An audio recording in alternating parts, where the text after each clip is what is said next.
Hello guys, good morning. তোমরা সবাই কেমন আছো? Welcome to my channel. আর হ্যাঁ, আমি সকাল সকাল মেকআপ করে ভিডিও করছি না। এই মেকআপটা কাল রাতের অ্যাকচুয়ালি। তো আর তুলতে ভুলে গেছি। তো এই জন্য আমি সারাদিন কি করি না করি সব তোমাদের সাথে একটু একটু করে শেয়ার করব। তো চলো পুরো ভিডিওটা দেখতে থাকো। এখন বাজে 11:30 আর আমি এখন বানাতে চলেছি সকালের টিফিন। তো সকালের টিফিনে আমি কি বানাচ্ছি চলো তোমাদেরকেও দেখাই।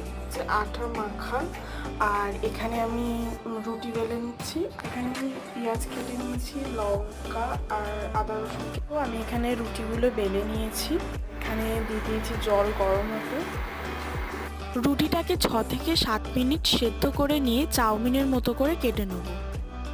তো তোমরা বুঝতেই পারছো সকালের টিফিনটা কি হবে। তো একেবারে বানিয়ে নিই, তারপর তোমাদেরকে দেখাচ্ছি।